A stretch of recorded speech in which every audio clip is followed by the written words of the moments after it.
Herzlich willkommen in der RC-Werkstatt. Ja, wieder mal ein neues Update für den Limitless. Und zwar, ja, deswegen, weil uns beim letzten Run ein bisschen was passiert ist.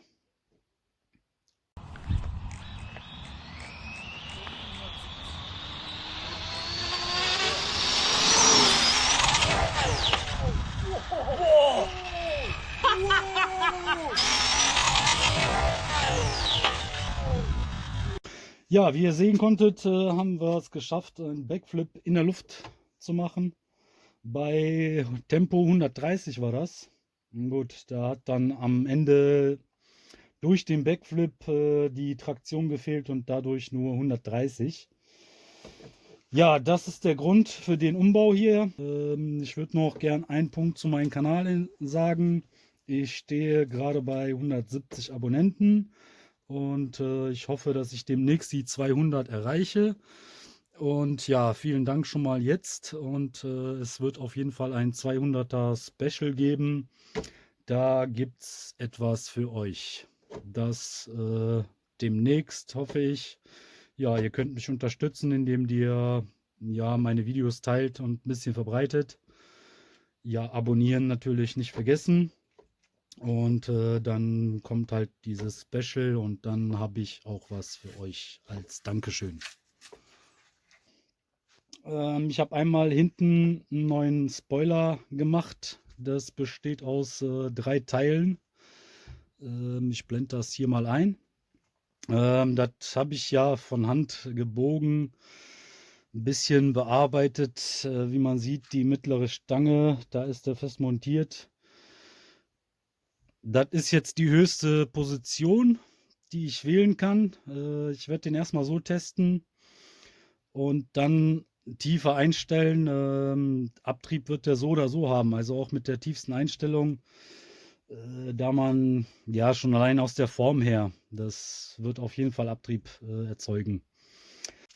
Das funktioniert deswegen, da wir hier einmal eine lange Fläche haben unten und einmal eine kurze Fläche oben. Und dadurch, dass die Luft auf der oberen Seite beschleunigt wird und die Luft auf der unteren Seite gebremst wird, haben wir einen Sogeffekt. Das ist genauso wie beim Flugzeug. Da funktioniert das genauso. Bloß beim Flugzeug ist es halt andersrum, der Flügel, und damit wird Auftrieb regeneriert. Hier haben wir den Effekt halt andersrum, damit wird Abtrieb regeneriert. So, das ist der Heckspoiler, der ist schon fertig. Vorne bin ich noch dran. Das ist auch noch nicht montiert. Da habe ich schon angefangen. Da sollen nachher noch 2 Spoiler mit reinkommen, die gleich aufgebaut sind wie der Heckspoiler. Und auch zum Verstellen. Da bin ich mir aber noch nicht ganz schlüssig. Das dauert noch ein bisschen, bis ich das gemacht habe. Deswegen erstmal nur so. Da bin ich noch nicht fertig. Da kommt noch das Videomaterial. Wahrscheinlich wohl zum nächsten Run wird das mit in das Video mit einfließen. Und da werde ich euch die vorderen zeigen. Ich habe hier noch die Hutze wieder verkleinert, da die große Hutze, die ich nachträglich gebaut hatte, ja, mehr Luft nach innen gebracht hat, aber damit auch wesentlich mehr gebremst hat. Das waren um die 5 km/h mit der Hutze und ohne die Hutze. Das habe ich auch getestet. Und deswegen jetzt auch die Spoiler-Geschichte. Das werde ich jetzt damit auch testen.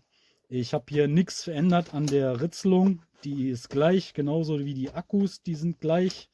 Also wir testen wirklich nur die Flügel aus. Deswegen, weil der Originalflügel, ja, diese Kante, die da hoch steht, das ist schon eine ziemliche Bremse. Und hier bei dem System sollte es eigentlich ja ohne Bremswirkung funktionieren. Wie gesagt, das gleiche System kommt hier vorne noch mit dran. Und ja, damit können wir das ausschließen, dass die da bremsen. Durch die Geschwindigkeit, die wir erreichen, werden wir feststellen, ob das bremst oder halt nur Abtrieb generiert. So. Ja, wir gehen mal rüber zu dem anderen Auto. Da erkläre ich euch noch ein paar Sachen. So, das ist das Auto von den Kollegen. Da haben wir noch so ein paar kleine Sachen verändert, wie zum Beispiel hier die AS 150 Stecker. Die haben wir noch verbaut. Die haben die Antenne noch ein bisschen weiter rausgeholt, da wir da wirklich Strecke brauchen und deswegen auch Empfang. Das habe ich genauso bei meinen gemacht. Ja, wir haben das Setup hier noch mal ein bisschen verändert, um diesen Effekt halt entgegenzuwirken, dass der vorne hochkommt. Bei mir sitzt hier vorne noch der Regler und dadurch habe ich hier vorne schon ein bisschen mehr Gewicht. Bei dem ist alles, ja, das ganze Gewicht weiter hinten verlagert durch den Motor nach hinten und die Akkus hier hinten. Da hat der vorne zu wenig Gewicht und dadurch wird das natürlich nochmal gefördert, dass der vorne hochkommt. Jetzt haben wir hier bei der Variante haben wir nur die Wings ein bisschen gekürzt, vorne wie hinten, um da halt hinten weniger Anpressdruck drauf zu kriegen, nicht, dass der dann wieder hinten absackt und dadurch vorne dann hochgeht. Ja, der Kollege wird auch die neuen Akkus ausprobieren. Und wir fahren hier zum ersten Mal auf 8S. Mal gucken, wie die Steigerung vom 6S zu 8S ist. Das Ritzel ist immer noch gleich geblieben. Wir gehen nur halt auf 8S, da der Motor dann ein bisschen mehr dreht. Und einfach mal schauen, inwieweit wir da ja mehr Geschwindigkeit durch erreichen. Ja, die Akkus, die werden wir testen. Das ist hier Gens Ace. Ja, das sind die neuen Airline, so nennen die sich, von Tattoo. Aber das ist im Endeffekt auch nur Gens Ace. So, das dazu. Noch eine Sache. Wir haben den jetzt vorne tiefer gelegt, um den Effekt nochmal zu verringern. Jetzt steht der keilmäßig. Und ja, damit haben wir den auch nochmal entgegengewirkt, dass der vorne hochkommt. So, wir machen jetzt beim nächsten Run machen wir auf jeden Fall auch mal so ein bisschen die Lipos testen. Und zwar machen wir mit den Gens Ace 5000 mAh 6 S Lipos. Die haben eine 60 bis 120 C-Rate. Damit sind wir 158 gefahren. Und wir wollen jetzt mal testen, was wir mit 6S 95C erreichen an Geschwindigkeit. Ob wir da, ob das ja halt was ausmacht, die C-Rate zu der Geschwindigkeit, ob wir dadurch mehr Leistung rausholen können und damit schneller fahren. Die C-Raten sind jetzt hier auch vergleichbar, da das gleiche Hersteller sind und somit keine unterschiedlichen C-Raten ermittelt werden. Also von Hersteller zu Hersteller sind die Angaben ja auch immer verschieden und dadurch ja, kann das natürlich abweichen. Der eine sagt 50C, obwohl das in Wirklichkeit 40C ist, aber hier haben wir einen Hersteller und somit können wir die C-Raten wirklich miteinander vergleichen. Dann wird ein Test auf 8S kommen.